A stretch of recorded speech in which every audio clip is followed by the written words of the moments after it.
میرے آپ سے سوال تھا کہ میری ایک دوست ہے، اس کے پاس کوئی مذہب نہیں ہے، میں اس کو کیسے تبلیغ کر سکتی ہوں؟ اس کا کوئی مذہب نہیں ہے؟ اچھا، تو تم پہلے اس کو اپنی اچھی اچھی باتیں بتاؤ نا، تاکہ اس کو پتہ لگے تمہاری پاس اچھی باتیں کہاں سے آئی ہیں.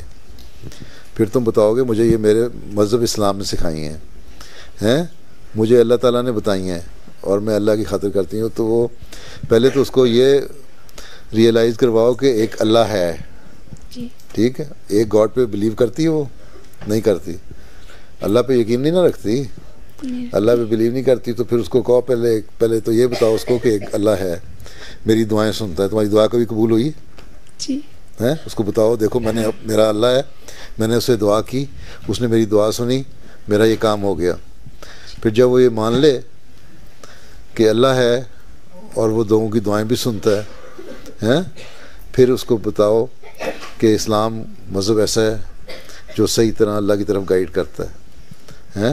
اور ہم احمدی مسلمان جو ہیں اس زمانے میں، ہم احمدی مسلمان جو ہیں وہ صحیح گائیڈ کر سکتے ہیں، اللہ سے تعلق پیدا کرواتے ہیں. ٹھیک ہے، اور صحیح اسلام کی تعلیم کرتے ہیں. اور پھر اللہ تعالیٰ یہ کہتا ہے یہ دنیا بھی ہے، اس دنیا کے مرنے کے بعد ایک دوسری دنیا بھی ہے، وہاں میں تمہیں ریوارڈ دوں گا بہت زیادہ. ٹھیک ہے، تو آہستہ آہستہ پہلے اپنی جو اچھی اچھی باتیں ہیں نا اس کا اثر اس کے اوپر ڈالو، تاکہ وہ تمہارے قریب آ جائے. ٹھیک ہے.